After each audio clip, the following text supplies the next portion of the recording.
पता है महाराष्ट्र में जो हुआ उसके पीछे की वजह क्या है? क्यों सियासी उलटफेर हुआ? एनसीपी में तोड़फोड़ क्यों हुआ? तेजस्वी यादव जो बिहार के डिप्टी सीएम हैं, उनका नाम ईडी की चार्जशीट में क्यों शामिल हुआ?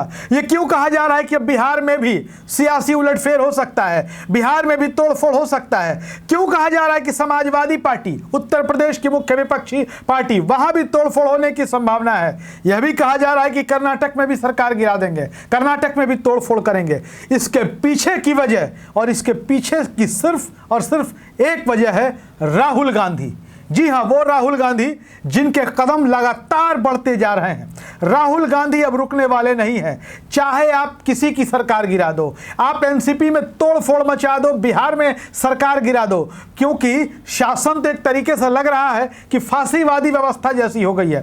हालांकि सरकार की तरफ से कोई आधिकारिक बयान नहीं आते, लेकिन सोशल मीडिया खोल कर देखिए तो इस तरीके के जो कदम हैं, सरकारों को गिराना, बनाना, बिगाड़ना, खरीदना, नैतिक रूप से इस देश में कितना गलत माना जाता था। वो देश जहां नैतिक मूल्यों की दुहाई दी जाती थी, वहां अब ऐसी चीजों को डिफेंड किया जाता है। दरअसल राहुल गांधी की भारत जोड़ो यात्रा सफल हुई। राहुल गांधी ने तेलंगाना में विशाल रैली की। आपने देखा कि किस तरीके से माहौल बनाया राहुल गांधी ने। जो विपक्षी दल की बैठक हुई, राहुल गांधी का जलवा दिखाई दिया।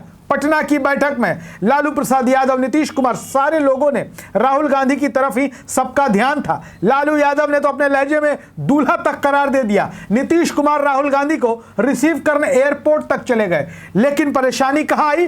परेशानी सामने आई सत्ताधारी गठबंधन को, सत्ताधारी दल यानी कि भारतीय जनता पार्टी को। अब आप देखिए कि कैसे कैसे लोगों को रोका जा रहा है। चुनौती दे दी गई है दूसरे दलों को, चेतावनी दे दी गई है कि अगर आप भी राहुल गांधी के नेतृत्व में खड़े होते हैं, अगर आप भी विपक्षी एकता महागठबंधन का हिस्सा बनते हैं, तो वही होगा जो शरद पवार के साथ किया गया, वही होगा जो एनसीपी के साथ किया गया। राहुल गांधी पर धमकियों का कोई असर नहीं पड़ता। राहुल गांधी को ईडी ने जांच के लिए बुलाया, पूछताछ के लिए बुलाया, सम्मन जारी कर दिया। सोनिया गांधी के लिए सम्मन जारी हुआ, लेकिन क्या राहुल गांधी आपको पीछे हटते हुए दिखाई दिए? तेलंगाना में राहुल गांधी की रैली होती है, उसके बाद अखिलेश यादव जाते हैं तेलंगाना के सीएम के चंद्रशेखर राव से मिलते हैं, बातचीत करते हैं और कहते हैं कि मिलकर बीजेपी को हराएंगे, मतलब तीसरा मोर्चा बनाएंगे। अब तीसरा मोर्चा क्या है? तीसरा मोर्चा सीधे सीधे बीजेपी की मदद है। तीसरा मोर्चा जैसा इस देश में कुछ नहीं हो सकता।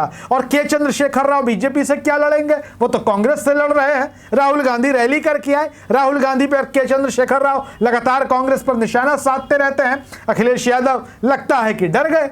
अखिलेश यादव को इस बात की खबर लगी, भनक लगी कि समाजवादी पार्टी के विधायकों में भी उत्तर प्रदेश में तोड़फोड़ हो सकती है, लिहाजा वो अपने काम पर लग गए। लेकिन राहुल गांधी को कोई नहीं डरा सका। राहुल गांधी नहीं डर सकते।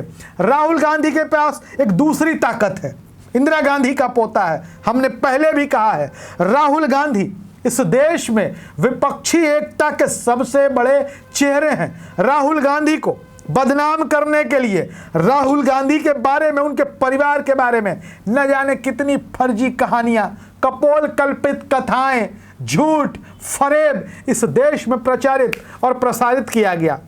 किसने प्रचारित प्रसारित किया ये भी हम जानते हैं। खैर, हम उनके बारे में बात नहीं करेंगे जिन्होंने प्रचारित प्रसारित किया। आजकल वो बिहार में घूम घूम कर बड़ा ज्ञान बांट रहे हैं। खैर, राहुल गांधी की बात कर लेते हैं। महाराष्ट्र में जैसा हुआ, कांग्रेस के शासन में कई राज्य हैं, हिमाचल प्रदेश है, कर्नाटक है, छत्तीसगढ़ है, राजस्थान है। धमकियां दी जा रही हैं कि वैसा ही दोहराया जाएगा। लेकिन लाख धमकी दे लो, लाख सरकारें गिरा लो, तोड़ लो, विधायकों को तोड़ लो, लेकिन राहुल गांधी के कदम रुकने वाले नहीं हैं। राहुल गांधी किसी तोड़ फोड़ से न डरते हैं, न राहुल गांधी किसी तोड़ फोड़ से घबराते हैं। राहुल गांधी अब इस देश में विपक्षी एकता का एकमात्र और सर्वमान्य चेहरा बन चुका है। राहुल गांधी के बारे में आप क्या सोचते हैं? कमेंट बॉक्स में जरूर लिखिएगा। धन्यवाद।